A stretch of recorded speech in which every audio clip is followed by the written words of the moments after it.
officer. Kimberly, give us the facts on this Flakka shit. Thank you. Phraydoe, you were wrong. I know. After researching Flakka, I'm gonna have to side with the tall guy. Okay. Thompson is right yet again. Even though he doesn't accept me or understand who I am, he is right about not legalizing all drugs. This shit called Flakka is no joke. Why the fuck would anyone take this drug? To quote a famous rapper, Waka Flakka Flame, this shit go hard in the motherfucking paint. Leave you stankin' nigga. What the fuck you thankin' nigga? Here are the facts, boys. Yo, the Flakka quote. In some parts of the country, it is also called gravel because of its white crystal chunks that have been compared to aquarium gravel. The man-made drug causes a high similar to cocaine. But like bath salts, a group of related synthetic drugs that were banned in 2012, Flakka has the potential to be much more dangerous than cocaine. It's so difficult to control the exact dose of Flakka, said Jim Hall, a drug abuse epidemiologist at Nova Southeastern University in Fort Lauderdale, Florida. Just a little bit of difference in how much is consumed can be the difference between getting high and dying. I wonder what a little bit is. A small overdose of the drug, which can be smoked, injected, snorted or injected, can lead to a range of extreme symptoms, excited delirium, as experts call it, marked by violent behavior, spikes in body temperature, 105 degrees and higher, Hall said, paranoia. Probably what has brought Flakka the most attention is that it gives users what feels like the strength and fury of the Incredible Hulk. Think of a zombie. Deadly high, how synthetic drugs are killing kids. Flakka stories are starting to pile up. A man in South Florida who broke down the hurricane-proof doors of a police department admitted to being on Flakka. A girl in Melbourne, Florida, ran through the streets. Yo, I gotta kill you. I gotta go at your neck. Like if a guy, like we go back to the scenario where my firefighter neighbor, I gotta go at your neck. I gotta like try to get behind that Adam's apple and just rip that throat out if I can. That's my only chance. He's gonna do that to you. He ripped off a hurricane door at a jail. At a jail. To get into jail. Why was there?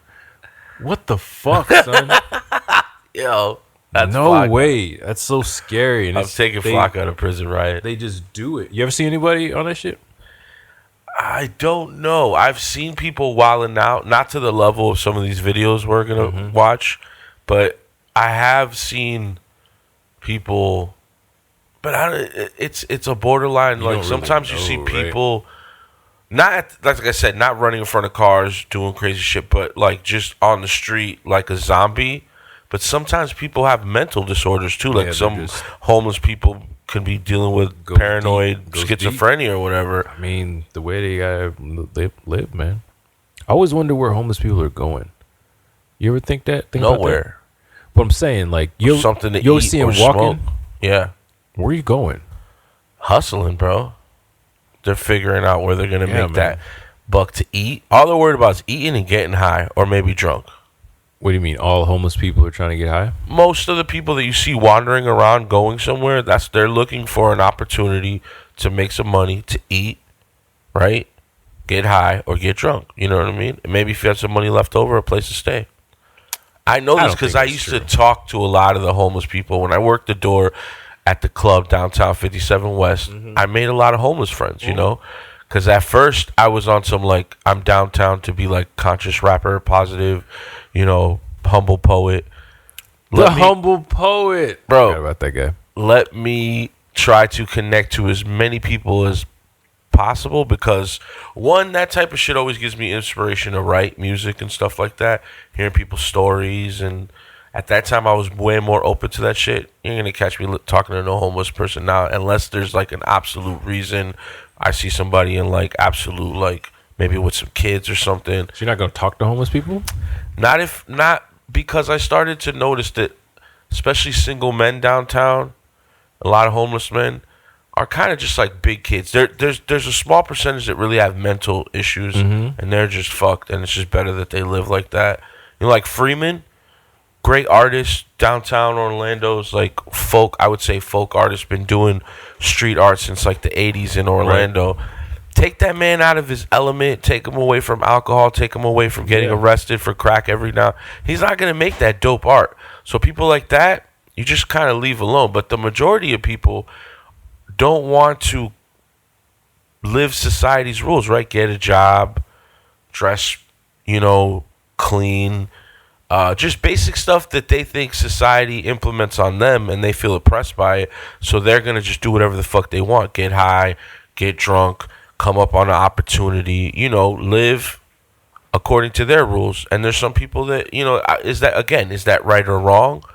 You know what I mean? I'm sure it's your way of living. I'm sure there's a good group of them that what you just said applies to, but I'm sure there's plenty that just because of some Tristan used to say we're one tragedy away from being homeless. Well, yeah, there's a lot of people like that, but those are not. We're talking about the people that you're talking about. Just go. Where are you going? Mm-hmm. Where are you going? No, even those people, bro. Like something bad happens, man, and that shit just keeps cascading on you. I had lunch with a high school friend recently, and she was telling me that she was homeless for a couple months. She had to live in her car. Yeah, but that's not streetwalkers. That's not the people we're talking about. No, listen, I've been homeless.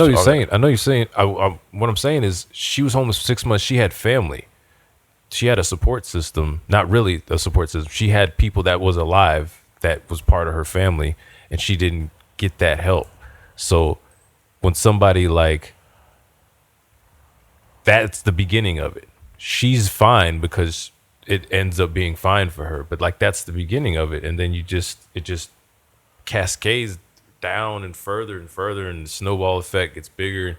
Next thing you know, you're fucking walking up and down Edgewater, doing what you're talking about. I just think there's a separation. There's I've been down on my luck before. Mm-hmm. Me and my mom have been technically homeless, living house to house, living on the street in the car sometimes. I've been at that level. Mm-hmm. My mom also was an addict to certain things. Mm-hmm. You know what I mean? So there was a reason that we were in those circumstances. Mm-hmm. And there's even a smaller percent of people that just have bad luck. Yeah. But there's a strong majority of people that are downtown, mostly single males. Downtown for sure. That are there for the opportunity and the hustle, mm-hmm. and they don't want to get a job. They don't. That's just they're living on their. And those.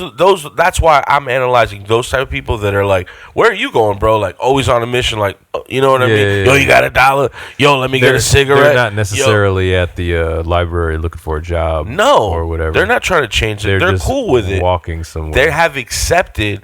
They're like, I'm just gonna live with. And then there's people with schizophrenia that we're talking about on the Flakka. All sorts of people, I guess. Going in full circle, I think drugs like this exist for people that I'm talking about. Okay. Because it's an easy opportunity. It's cheap. It's the same dude that. Why are you smoking the K2? Why are you smoking the K2? Why are you smoking the K2? You just can't get right.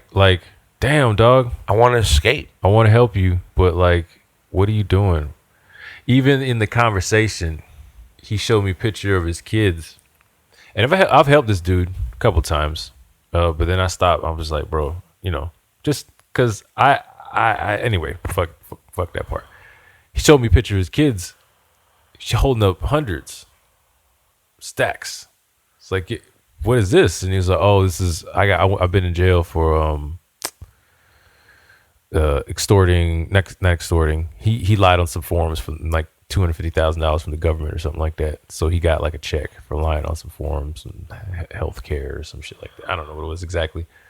So he got this big ass check, and that's what he did with it. He took pictures on the internet with stacks of cash, and I was like, "Yo, how'd you make this money?" And he goes, "Oh, it doesn't matter." And I'm like, "Yo, that's how you got caught. What are you talking about? You put that on the internet, and now your kid thinks the same thing, Or in the conversation, he was talking about how on the phone, he said he needs to text some girls or whatever. He's like, his brain was in the wrong place. I'm like, dog, you need to be trying to get yourself out of the situation that you're in, but you're not. You're smoking K2, falling in the street. Flakka, flame! In the streets. But I think you're right. Authorities in the state are warning people about the dangers of the drug. Florida seems to be particularly hard hit by Flakka overdoses. Flakka. Hall said that there are about 3 or 4 hospitalizations a day in Broward County in South Florida, and more on weekends. It is unclear why the Sunshine State is a hotbed for Flakka abuse. It's a major question in our community, Hall said. Cases have also been reported in Alabama, Mississippi, and New Jersey.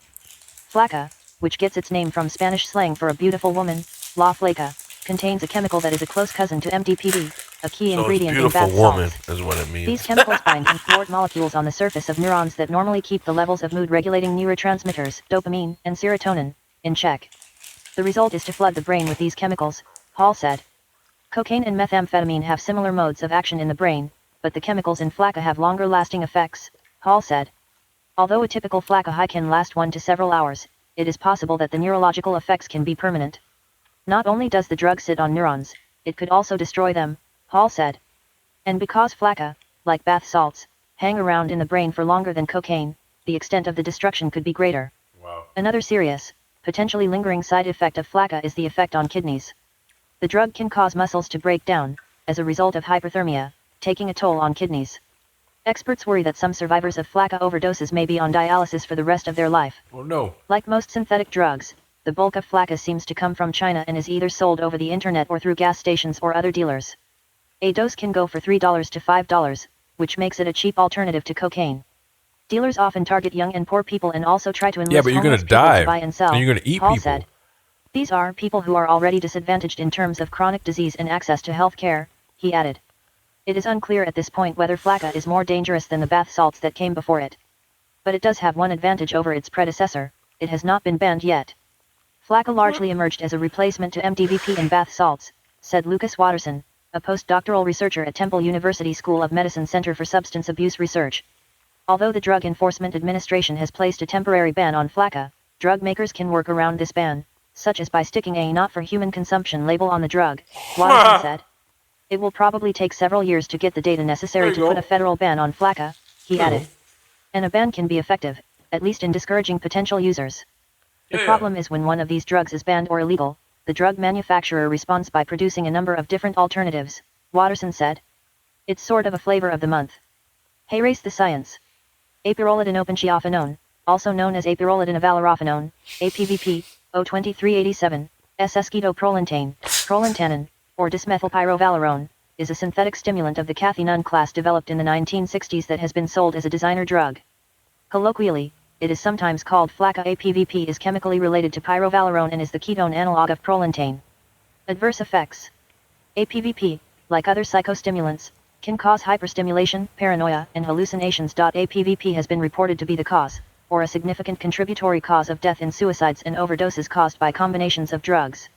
APVP has also been linked to at least one death with pulmonary edema and moderately advanced atherosclerotic coronary disease when it was combined with pentadrone. Fuck is that? Is that a heart attack? If they would have just named it Athalep or apophyline, nobody would be taking that shit to the street. Yeah, because you can't ask for it. Yo, you get some of that Athalapalapapine? Osama Lama Obama. I wonder who named it Flakka. Somebody from the hood. Some Gucci Mane-esque street character. Well, you from said Fort Spanish, Lauderdale. right? Yeah. Yeah, it might have been some Spanish Cuban dude. Had to be, right? Jose named that shit. Why do you do that, man? Just call it the Even when they devil's say drug. it's mostly poor people or whatever, it's like, why would you do that? If you don't know any better, this is what we're talking about, the guys that get raised in the gang. You know better, though. You see... How? What if your parents are drug addicts and shit? At this point, you know what the fuck Flakka does. Because of social media? Yeah. Why is there still people doing Flakka? People don't care about themselves, man. It's like the dude that jumps off, like, you know, you ever seen the backyard wrestling? Mm-hmm. Why the fuck would you throw yourself off a roof into ladders? For showmanship and to try to get views and to be a wrestler because there's a passion and a pageantry and theatrics to doing that. True. Why break up glass and put it in your eye? You know what I mean? Like that, you know, the skit. Yeah. It's like, wait, you're going to... Okay, so what's the... How often does that happen? You get high and eat somebody, get high and freak out? A lot in Fort Lauderdale, apparently, in that whole area. I'm saying, like, as a user. Like, if I was a user, because I assume people are users, right? I don't know. Not just one and done. I think that's what happens. Because some of these stories, people get, like, spiced into it. Let's see. Well, if you have any interesting stories about being on Flakka, make sure you email us at freshproducefloridamedia@gmail.com. Let us know your encounters with the Flakka Flame. My name is Phraydoe Flakka. And my name is a super, super, super tired, hungover Thompson.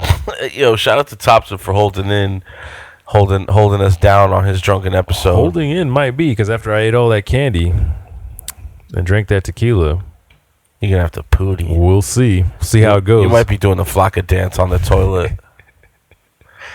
Peace and love, y'all. Ow.